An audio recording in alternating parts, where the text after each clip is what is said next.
It's my pleasure to introduce Dr. Connie Kelleher. Connie is a member of the Underwater Archaeology Unit of the National Monument Service since 1999. Connie's work has allowed her to direct archaeological surveys and excavations on a number of specific wreck sites ranging from the 1588 remains of the Spanish Armada ship La Trinidad Valenciana, an early 17th century possible pirate vessel in West Cork, the early 17th century wreck near Rutland Island in Burtonport in Donegal, the possible remains of one of Cromwell's parliamentarian ships, the Great Lewis in Waterford Harbour, to the 1697 remains of the HMS Louis in Baltimore, County Cork, and as part of the underwater archaeology team investigating the Spanish Armada wreck sites at Streegia, County Sligo. Connie, along with her colleagues Finbar Moore and Carl Brady, have been strong advocates of the work of Spanish Armada Ireland, and we have been delighted and privileged to assist in the important work of the UAU on the Streegia wrecks. Connie's most recent publication, The Alliance of Pirates, treats of Ireland and Atlantic piracy in the early 17th century, and is a meticulously researched and beautifully illustrated book on this fascinating period in our history. I recommend it highly. I have a copy. Connie's lecture title is X Marks the Spot, Evidence for Pirates and Their Cohorts in Early Modern Ireland. As Eddie said, my talk today will very much be about piracy in the early part of the 17th century, so I'm afraid it won't touch on anything to do with the Armada. It's slightly after the Armada, but the Spanish do figure in it here and there. So as with any maritime endeavours during that period, the Spanish, of course, and the Iberian Peninsula were very much part of the maritime emperors of that time. The period I'm talking about, here, in question is that part of the early 17th century, really from about 1603 to about 1630s, 1640s. And it's looking at a particular type of piracy, or I suppose pirate activity that I would call the band of pirates who came together as an organised kind of confederation, which I've referred to as the Alliance of Pirates. They're variously referred to as an alliance or confederacy in the contemporary sources. And it's also what interested me was not just the historical side of things, but also to see if I could find some tangible evidence for this activity. Not perhaps the pirates themselves, because they're so elusive across the world in all periods, particularly at the time of the golden age of piracy in the early 18th century in the Americas, but trying to find any evidence of those who were their cohorts, so to try to link all that together in the landscape in Ireland. Just to give a general background as to this period, it was very much a period of change. We went from a time of Queen Elizabeth I, she was really known as the warring queen, because she was very much into her sea dogs or her privateers, Drake and Raleigh and all of those.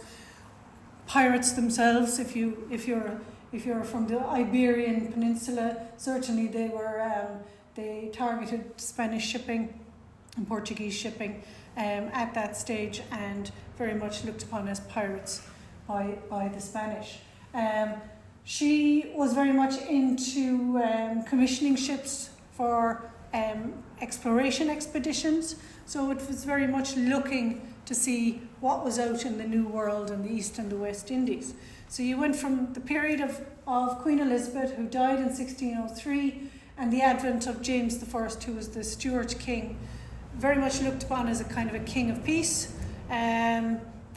He forged alliances between Spain and England in 1604 in the Treaty of London, and therefore no longer was Spain the perceived or common enemy of England. So they devised trade agreements and looked to working together. Elizabeth, of course, had been excommunicated in 1570, and I'm mentioning this because it's key to the piracy that occurred afterwards. in 1570, and she was basically prevented from trading with the Christian empires of Europe. So she had to look to other areas to forge trade links, and she looked towards North Africa in particular, and the Ottoman Empire and the Moroccan Sultanate there. And that's where the links were really forged at that stage during her period from 1570 onwards with North Africa. And that's key to the piracy that took place that I'm looking at. So you had at that stage as well very much a change from Tudor rule to Stuart rule. You had the end of the 9 Years' War and the fall of the Gaelic order here in Ireland. So very much a period of change from a ruling lordship or an Gaelic-Irish lordship perspective. You had the advancement under James, the second advancement of the Munster plantation. So you saw a vast amount of English planters and settlers and speculators coming in to places like Munster in Ireland, and from 1610 onwards into Ulster in the north, and Donegal and places like that. And you went really from a privateering war under Elizabeth and her privately commissioned ships, as I say, under people like Francis Drake and Walter Raleigh, to a war on piracy, because James not only deplored piracy, which is plunder at sea, but he looked at privateering, which was again privately commissioned piracy, really, depending on how you looked at it or who was looking at it, and he outlawed both of them. So suddenly he had outlawed privateering as well, which was up till then a legitimate maritime business. So you had thousands, literally thousands of legitimate mariners now out of work, particularly in the south coastal harbours of England, in the West Country as it was called, where they would have formerly been legitimate sailors and seamen and captains and commanders. And this is borne out in 1609 by Captain John Smith himself. John Smith, of course, famous for the Pocahontas story. And he wrote at that time, The Bad Life and Condition of Pirates, where he actually states that after the death of our most gracious Queen, Elizabeth, of blessed memory, our royal King James, whom from his infancy has reigned in peace with all nations, has no employment for those men of war. So even sailors who were involved in conflict like against the Spanish Armada and the wars of the 9 Years' War, he now looked upon them as if they were not worthy of their profession. So that he says the rich remained with what they had, so they were able to live because they had money, but those that were poor and had nothing lived from hand to mouth, and they turned pirates. So you now see that legitimate seamen, captains and former privateers had no other recourse but to turn to piracy. So that's why there was an explosion of piracy at that stage from 1603 onwards. As I say, there was an expansion of trade routes. Seaborne empires vied for control of the seas, where prior to 1570 certainly, you had the Iberian powers, Spain and Portugal, really dominating in the world with trade to the New World and trade to the colonies, trade to the East and West Indies rather, and the other maritime nations of Europe began to look to seize control of that, or at least get a bit of it, because such was the hold that Spain particularly had on the trade routes, that they were a monopoly, and the price for goods that other nations had to pay for other goods was as I say, a monopoly, and they couldn't afford it. So the Dutch and the English in particular, but also the Scandinavian countries, then sought to, I suppose, seek to gain a foothold in the maritime trade and control the oceans at that stage. Ships and ship design changed accordingly. With the expansion of trade routes, you saw the need for greater goods coming and going, both to the colonies. Under James I, he, rather than exploration, he was interested in settlement and colonization. So under his rule, ships went out and colonies were established in areas like the New World in the Americas, and again in the East and West Indies. And particularly the Dutch sought to break the hold that Spain and Portugal had on the maritime empires at that stage. So ships became bigger. They were armed as armed merchantmen, and they sailed in convoy at that stage. Hand in hand with that, of course, with greater goods was greater corruption. So you see with this growth in legitimate trade, you see the obvious growth in piracy and clandestine pursuits as well. So hand in hand with that, of course, came piracy and greater plunder, an opportunity for the trade in illegal goods. Of course, when we think of piracy and pirates in particular, we always think about shiny things, and that's not necessarily false. There were shiny things here. I'll say more about the Cheapside Hoard in a minute, but I suppose our archetypal view of pirates is that, like as indicated here, Howard Pyle's artwork on pirates, buried treasure and chests full of bullion being buried by the captain. Here's William Kidd, depicted as burying his treasure on Granger's Island outside Long Island in New York at the time in the 18th century. And that's kind of our view of actual pirates. And while this is very Hollywood-esque, some of it isn't too far from the truth of it. In fact, there's one reference to the pirates in West Cork in the early part of the 17th century having buried treasure on land. So they did bury their treasure, but it may not have just been gold and silver. The Cheapside Hoard, just to highlight that, because I think not many people know about it, but it's the most incredible, I think, find in treasure, as we think about treasure, which is jewellery, gems, silver and gold, I think ever found, really.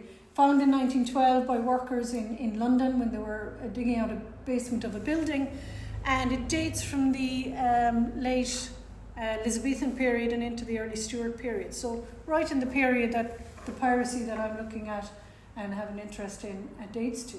And you can see there just the sheer diversity. I put up the salamander. It's well represented for the Cheapside Hoard, but I think it's very similar to the one that came off the Girona. It's considered to be pirate booty.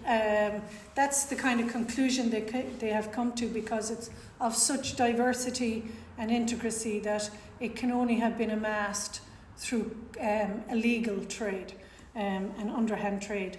And I'll get into to where it was. Cheapside, of course, is kind of the Fleet Street area of London that we would note. But it wasn't just shiny things. Of more value, which isn't really known about than shiny things, like silver and gold and bullion, was spice. The spice trade was of more value than any of those hard currency. Particularly nutmeg, cinnamon, star anise, cloves and those types, and pepper. Even though cinnamon and nutmeg and cloves were of higher value, pepper was traded in greater quantities and therefore made more money. And I always think that today, when we're having our dinner, we'll shake pepper over our potatoes or spuds or whatever, and if it spills at the side of that plate, we just blow it off, blow it away from us. But at the time, it was known as black gold because it was of such value. And indeed, people paid services in pepper. It was used as a currency at the time.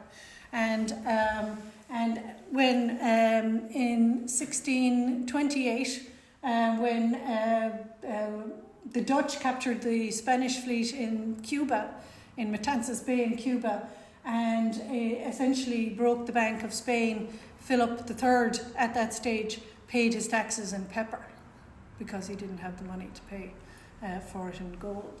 So pepper was a currency as well as a spice. Such was the high value of it, and as a result it was highly It was a highly favoured spice in the black market as well.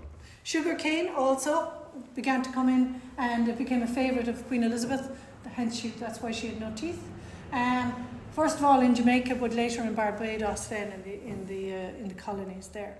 So when I think of the actual trade in spices, and started to look into them, I look upon them now differently when I'm using them for food and things like that. Back then, they were the currency of the day. Where they came from, anywhere from India, you still see a stamp down here, still commemorating the spices of India, even in modern times.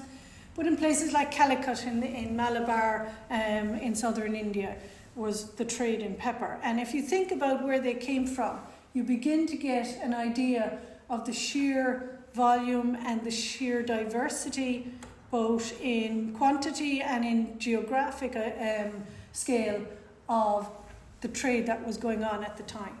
Pepper, you could get it from India, the South China Seas, places like the Malaccas, Malaysia and Borneo, for instance. Cinnamon came from Ceylon, now Sri Lanka.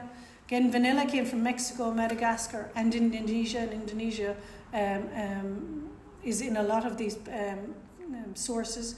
Nutmeg, again from Indonesia and the Spice Islands. Cloves from Indonesia, Malay, Zanzibar, again Sri Lanka, Pakistan and Tanzania. Sugarcane from Morocco, Jamaica, and as I said later on in Barbados. Wine, of course, from the continent. Silk from China, and salt from places like the northern Adriatic and the salt roads, marking the routeways from the deserts across Africa. And that's where the ports of North Africa and Northwest Africa held such an importance to the pirates, because they would be able to get the salt through the ports in North Africa that came across the deserts there.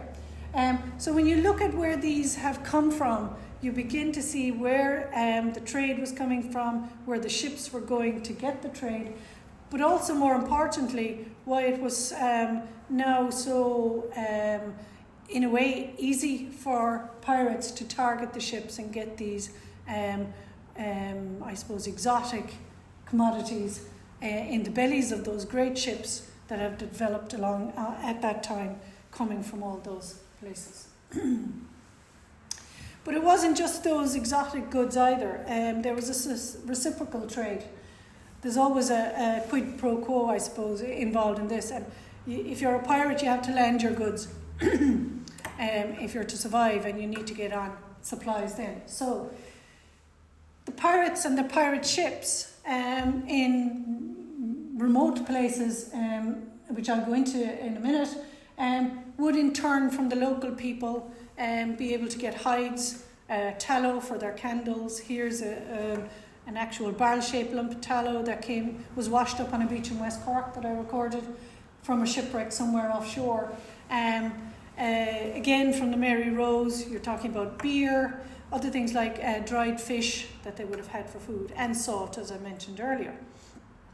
So as I say, there was a mutual trade between those on land and those at sea, and accounts for the piracy in the southwest coast of Ireland in particular at the time was that the local people got paid 3 times the value of these kind of mundane commodities than they would have on the open market. So it paid the local people to actually deal with the pirates as well. So they benefited, I suppose. So essentially, piracy was a business, and a very lucrative business, and a multicultural business when you consider where all those ships were coming from and all those men who were out of work. The piracy, or the pirate alliance that I'm looking at, was dominated by Englishmen, but there were others in it too. Irishmen, renegade Dutch, North African. There's even one reference to a lieutenant, the only reference to a black man being in command on a ship. He was Arthur Gay, he was called, obviously not his original name, but that's what he's known as in the sources. So we have a multicultural, in a way, and a multifaceted business of piracy at that stage. What we do know is that it was organised. What we don't know is if they actually signed articles like the later Pirates of the Caribbean did, where they all signed an actual code. Certainly from the sources, we know that they had their shares, and there were equal shares given out to the crews and the captains and whatever, and they had to be done fairly stringently, or there was a few references of crews revolting because they didn't get their fair share. So they did have at least an unwritten rule as part of their organisation. How we know that? There are certain contemporary sources, particularly Sir Henry Mannering's Discourse on Piracy. Henry Mannering was a pirate himself. He was one of the leading pirate captains. He became a sir later on. He was also one of these men that was a legitimate captain before he was outlawed as a privateer by James. And he turned to piracy when that happened. And only for a very short period of time. He really from about 1612 to 1616, so for a period of about 4 or 5 years. And all the pirates I'm talking about and looking at had a career of anything between 18 months and 3 or 4 years, which was a long time for a pirate at that stage. The pirates that we're used to hearing about, like those in the Caribbean that Hollywood makes movies about, a long career for them was about 18 months. So when you think about the pirates of the early 17th century who operated out of Ireland, they had a very long career in piracy. He wrote a discourse to the king when he was pardoned as a kind of ingratitude for his pardon, and it was published in 1618, and he, in 5 short chapters, and he details what the pirates did, who they were, and their ships and all of that, and the harbours they used. So it's a first-hand account of the piracy of that time. But there are other key sources as well. Here we see, I don't know if you can see the cursor. Here you see just one example of the High Court of Admiralty papers that are court accounts of the piracy of that time, and the key players and the main captains and their crews from there. And I've highlighted in red there on the piece, and it refers to them as a confederacy. So they're looked upon as an organised group of pirates. Other sources that are key are state papers, proclamations, of course. James issued a number of proclamations building on his outlawing of piracy to try again to suppress it and to clamp down on it and try to get rid of it, but of course he couldn't because they were too strong. Sailing logs and other miscellaneous contemporary sources as well. So they're the main areas of written sources that we can get an idea of what was happening. Cartography as well, and maps and charts, very key. You needed to know where you could sail, or you needed to know where the pirates sailed. And the reason I said that is what I'm showing here is a contemporary chart drafted by the Dutch in 1612 to rid the harbours in southwest Cork and the southwest Ireland of pirates. So it's a chart. On the right here, it's really a set of sailing directions. It's a book in Göttingen Library in Germany that has 4 charts, one of Ireland, the big main one, and then there's 4 other charts, 2 of the east coast and 1 of the southwest. The southwest one that we see here is known as the Pirate Havens of West Cork. So it's a specific chart drafted by the Dutch in 1612 to try to rid the harbours of southwest Ireland of pirates. What's important from an archaeological point of view is that it depicts castle sites, it depicts other industrial sites on the islands.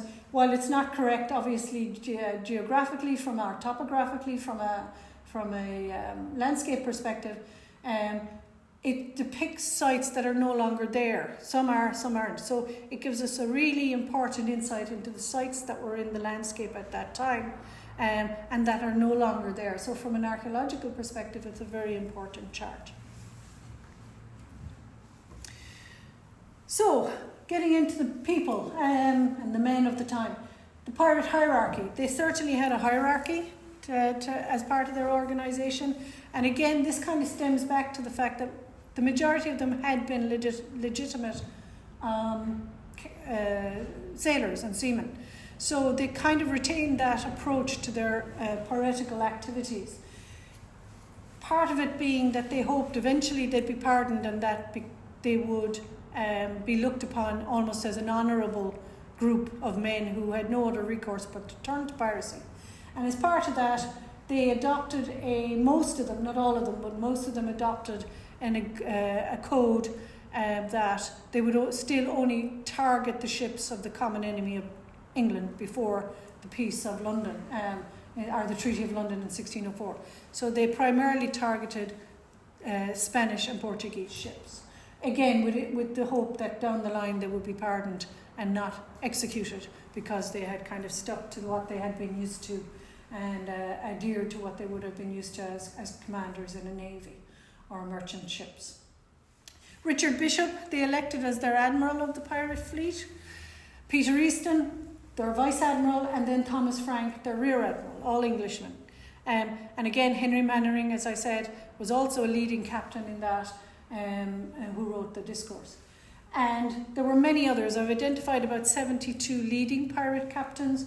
Each one of them would have had their own individual captains. Each pirate may have had 3 or 4 ships with captains commanding the ships under them. And when you start adding all of those up and then all the crews in each of those ships, you're talking about 1,000 men, really, and quite a number of ships as well, plying the waters around Ireland. They were the leading captains from about 1603 to 1615, and then more captains came over as they were pardoned. So piracy didn't stop, it continued under other men. Klaus Campaign, who became the main pirate in Holland, or the Netherlands, took over in the 1620s, as did Robert and John Nutt, and later Richard and John Lamport. But from that period, piracy changed somewhat, and the Algerine Turks got involved, and they entered the waters as well. So, and with that, I don't know, you may not have heard of the Algerine raid on Baltimore, but in 1631 there was a major raid on Baltimore by the Algerine Turks, and they took over 100 people captive there. But it's really the top, the 4 men that I was looking at, and all those captains. So that puts it in perspective there. Those 4 captains then had their main bases, and there was 3 main locations for those bases. One was in Newfoundland, which was Vice Admiral Captain Peter Easton's base in Ferryland and Harbour Grace, and there had been fishing and migratory fisheries activity there since the late 16th century, and very much a budding colony at that stage in those places, and of course later in Avalon and Conception Bay.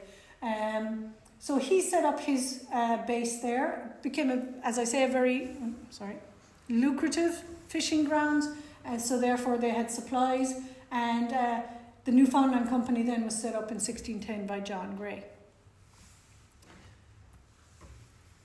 In North Africa, in Marmora, which is now Mahdia, Captain Henry Mannering set up his base there. So this was a free port under the Sultanate of Morocco. Unlike the north of Africa, where the Ottoman Turks ruled, you had to pay them dues to use their ports, and there was a hierarchy of command there under the Ottoman Turks, different days and bays that you had to pay. So it wasn't really worth it to the pirates to use those. I don't know why that's going. Sorry. So they settled in Mahdia, and it was a free port, which meant they didn't have to pay taxes. So again, it's north of Saleh and Rabat, which we were probably more familiar with on the west coast of Morocco. And there was trade links there with England from the 1570s, as I said, when Elizabeth herself was excommunicated, and ambassadors, Moroccan ambassadors, were back and forth to England and London in particular from that time. So it wasn't unknown to the pirates, and they, as legitimate mariners prior to King James outlawing their profession, would have been legitimately trading here anyway. So this is very much a continuation.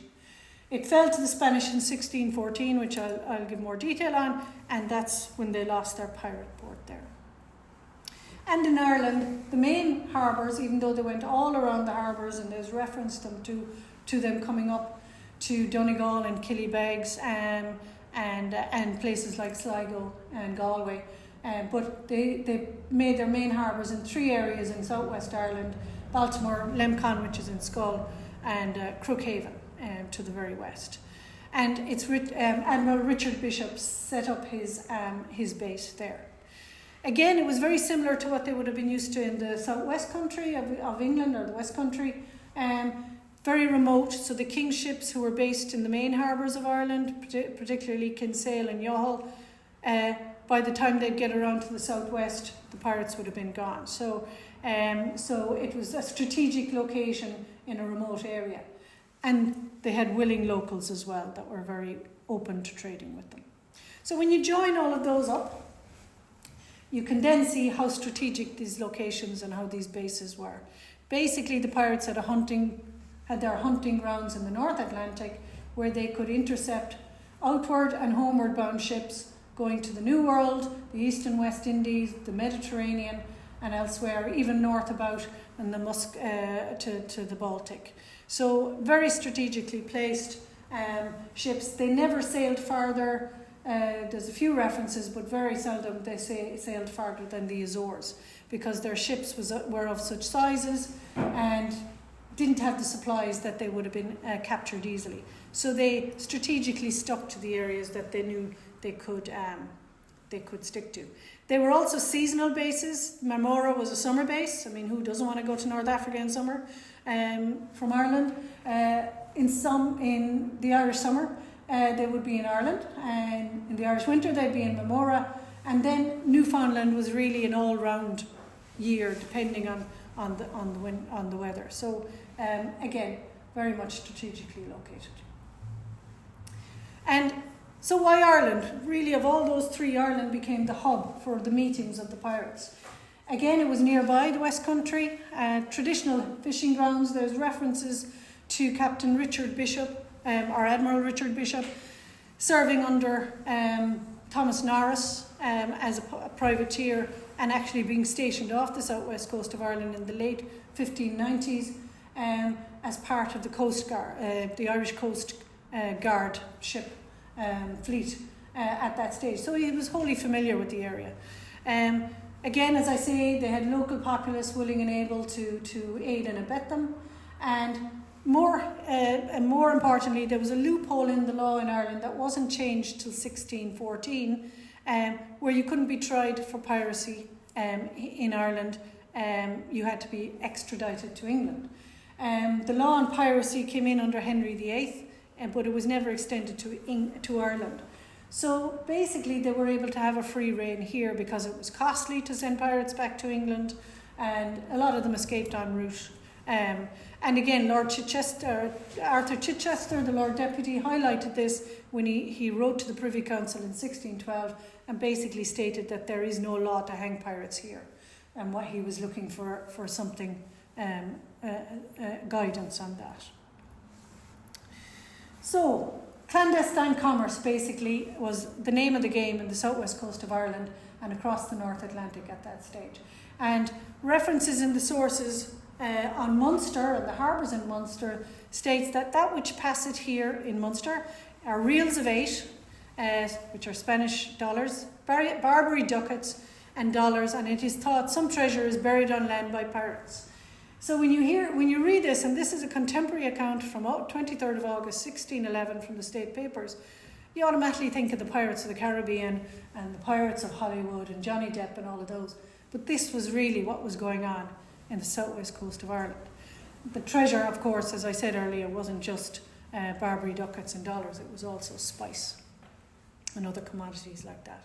Just to give you an indication of some of these, Pirate Captain John Jennings, one of the leading captains, in his 300-ton ship that came into West Cork, had on it 150 chests of sugar, 36 cases of cinnamon, 12 packs of pepper. Pepper appears in all of these cargoes. Personal chest of pearls, diamonds and silver, clothes quilted with Barbary gold, doubloons, clusters of diamonds and rubies, and miscellaneous booty worth £2,000 at the time.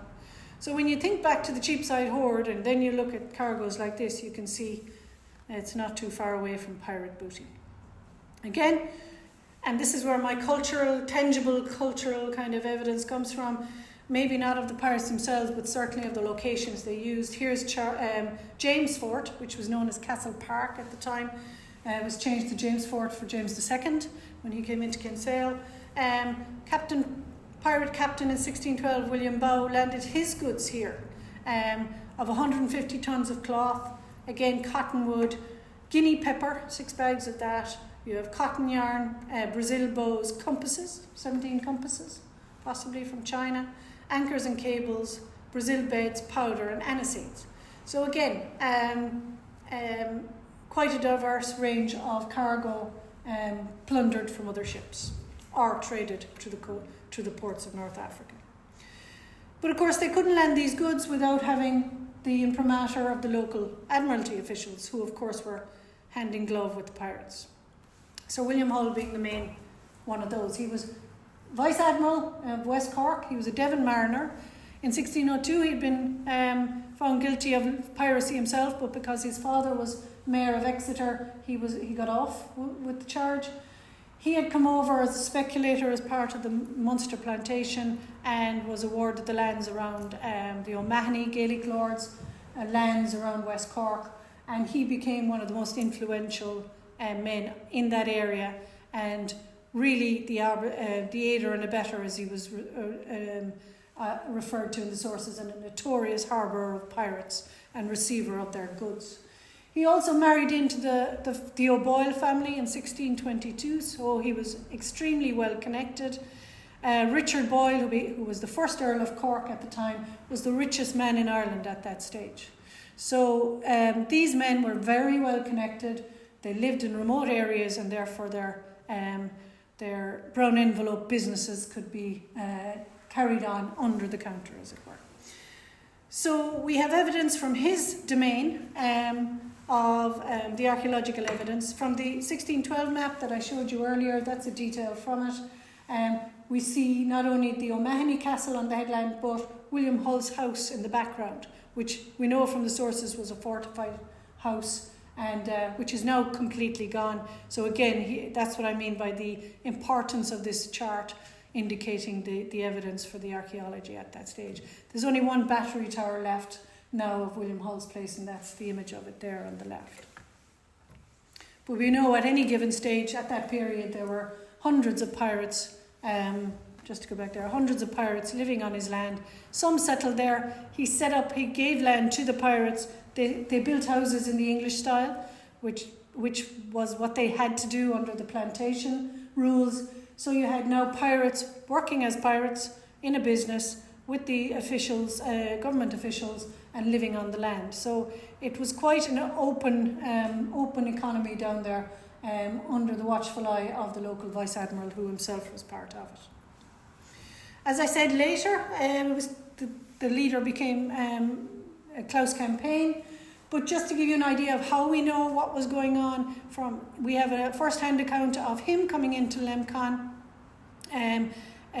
with his ship, and it's written in the state papers for that time, a whole list of his cargo. So you can see his cargo here in the middle. This is just a reference to him from the Dutch papers. He's hailed as the most famous Dutch pirate, so he's represented in various illustrations. But the list in the middle is a list of the cargo that he had on board his ship. And also on the right is a list of the people waiting on the quayside to collect the cargo. So this was very much an organisation, a network of knowledge, and in fact one of the pirates,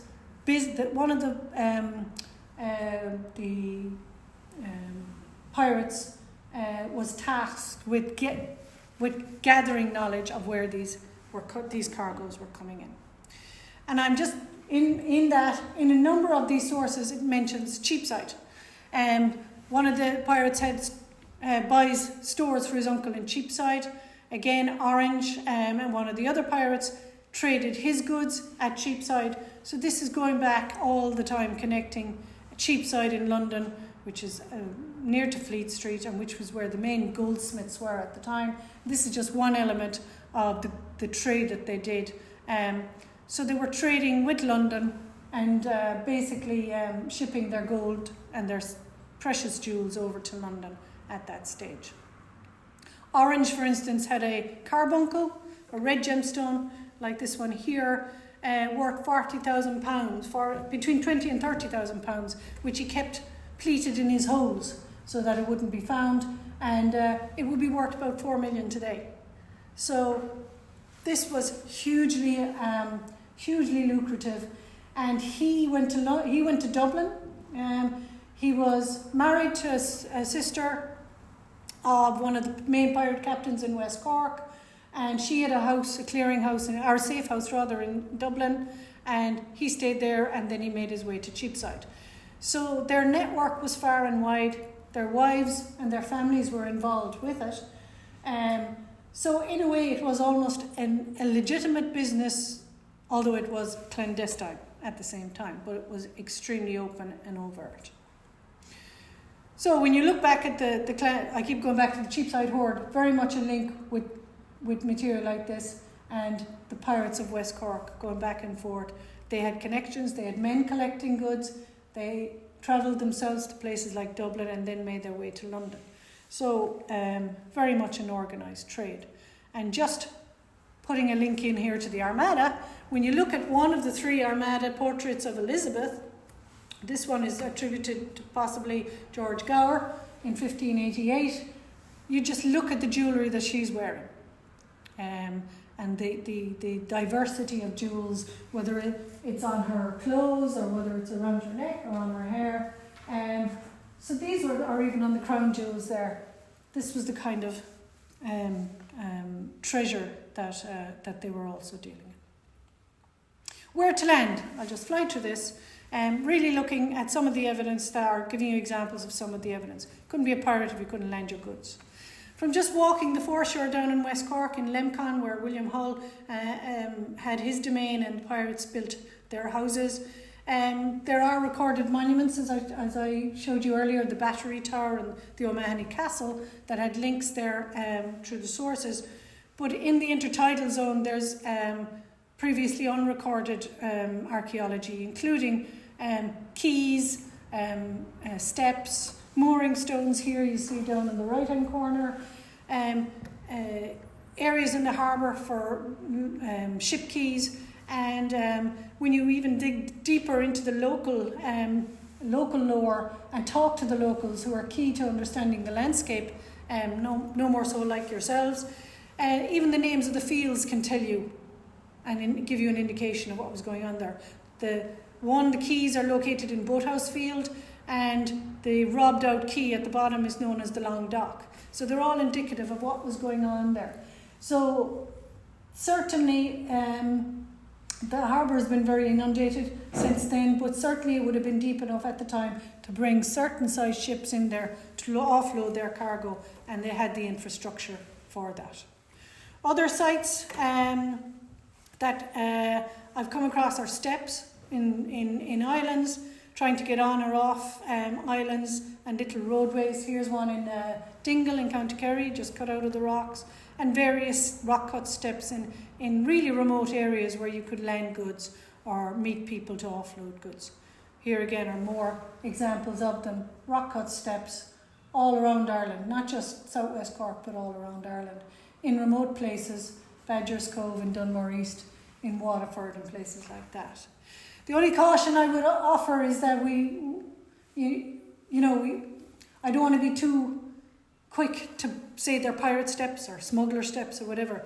Certainly they could have been used for that, but they were also, many of them are located between, or beside freshwater sources. So they could have just been for mariners to get fresh water, or for to get ashore in bad weather. You may have allowed yourself to get in and out in other areas. So they would have had a multiple of uses, and because they're rock cut, it's very hard to date them, so we can't say what period they date to. But certainly there are some that are in such places that they would have been used by pirates. Shipwrecks, just a quick example. We have very little actual shipwrecks attributed to pirates and pirate activity are used by pirates. All of them are, 3 of them predominantly date to the golden age of piracy in the 18th century, The Fiery Dragon, Queen Anne's Revenge, of course, Blackbeards, and William Kidd's Widow Merchant. But from our own inventory, where we have 18,000 shipwrecks recorded to date from around the country, we may have 2 or 3 that tentatively may be associated. Of course, pirates needed good ships. They needed to be manoeuvrable. They favoured fly boots, which are flea boots, which are Dutch-built ships, because they were small enough to get in around islands, but big enough to chase larger ships. And we have 12 references to pirate ships being lost, or ships involved in pirate activity from around the country. The Dunmorley Bay shipwreck, which is in a bay where there was a pirate ship lost during the raid on Baltimore in 1631, may be a candidate. Again, we have no definitive proof, but certainly from the evidence of the cannons on it, she had a cargo of elephant teeth, because there's 1 or 2 elephant tusks that have come out from it, and from the reference to the ship that was lost, the Black Mary, she was carrying a cargo of elephant teeth. And again, from the guns, we can trace or date the guns back to the early 17th century. But we can't say for sure. It's very hard to do so. A lot of these would have been merchant ships, so it's very hard to say whether they're merchant ships or pirate ships. Again, the Rutland ship wreck off Donegal, which we worked on for 5 years, thought to be an Armada wreck because it went down in an area where it said there was an Armada ship, and when we first investigated it, we thought it was the Armada wreck, but it fast became apparent from the pottery that was coming off the ship that she was later than an Armada wreck, and she dates to the early 1620s again. But the reference to that isn't bad, because we have contemporary accounts of MacSweeney Doe in that area losing or attacking the English ships. He was down as a pirate at the time and sinking one of the English ships. So it could be one of the English barks that he attacked off of that. So again, there'd be that pirate link there. Or, of course, he was only looked upon as a pirate by the English rather than actually being a pirate. These are 2, just quickly, I think I'm nearly there, one slide left. These are 2 rock cut steps that I think are definitively pirate or smuggler steps, however. Again, I can't attribute them a date. They are very well worn, so they are of antiquity. One is in Crookhaven, here to the left, and the other one is in Castlehaven, both in West Cork. Both in extremely remote areas. The Crookhaven steps are only wide enough for one individual to go down or get up. They overhang an area. You would have had to have a pulley to get your goods up and down, but they lead down to a cavern that goes through the headland where you could have brought in a small boat. And kayakers go through it again today. So very much specifically put in so that whatever activity was taking place there was out of sight of any officialdom. And in fact, in the later 18th century, it's out of shot at the top there, but the Coast Guard station was built across the way, and I think it was to keep an eye on what was going on in the headland.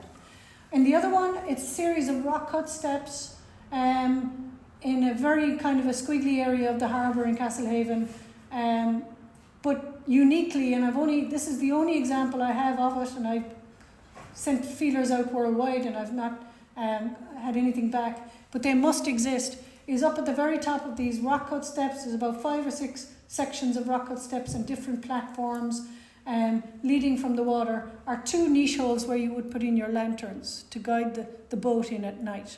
So definitively carved as a smuggler steps or a pirate steps. There must be more of these because it can't be the only one in the world. I think as archaeologists we're too busy looking down, and half the time we don't look up. So they may have been overhead in some of the sites I looked at, but a really an amazing little site down in West Cork. So I would confidently say these are steps that were carved to facilitate smuggling and piracy. Whether they're associated with the piracy that I'm interested in, whether they're later, I don't know. If they were there at the time, certainly I'd say they would have been used. So, to finish, what happened to the pirates? Well, they became so strong that basically James couldn't do anything about them. He couldn't eradicate them. The corruption was on such a level that his officers, he couldn't afford to get rid of the officers that were involved, because his plantation efforts would have been undermined. So a few measures were brought in, legal measures. In 1613, the law on whether you could be executed for piracy or tried and executed in Ireland was changed, and it was enacted in 1614. So now the pirates could be captured here and hanged, and a number of them were. In Marmora, as I said, it fell to the Spanish in 1614, so they had lost their strategic Northwest African base, so they no longer had access to that stream of goods and area. There was direct actions, as I say. 26 pirates were executed in Youghal after 1614. There was collaboration in 1614 as well. James allowed the Dutch to come in. Pardon me. That map of 1612 informed the Dutch on where to come, and they were allowed to come into Crookhaven in 1614, and they went far beyond their commission. They were given a commission to go in and capture the pirates, but they attacked and decimated not only the pirates there, but about 30 civilians on land. So it was a murderous attack, basically. And then through mediation and negotiation, where hundreds and hundreds of pirates, particularly the captains and the upper echelons of the alliance, were pardoned. Many of them went back to their legitimate profession as mariners. Many of them settled. Richard Bishop, the admiral, settled in Lemcon. Thomas Frank, the rear admiral, settled in Clonakilty, and I've been tracing their namesakes in the area. Peter Easton was the only one who refused a pardon. He went out and served under the Duchy of Savoy, which is now in France, and he was made a marquis and became a very, very wealthy man indeed. So he continued on as a pirate. Others went back to their original professions as fishermen, labourers, shoemakers and carpenters. And more again went back then under Charles I, when James died, as privateers, because he reinstated privateering as a legitimate operation. So most of the pirates, unfortunately, the crews and the general crews in the ships remain unknown. They're nameless. It's only really the pirate captains that we can get any information on. But as Captain Mannering said in the end in 1616 in his Discourse, by really implementing all of these measures, the pirates at that time, and the alliance in particular, merely ceased to exist. Thank you very much.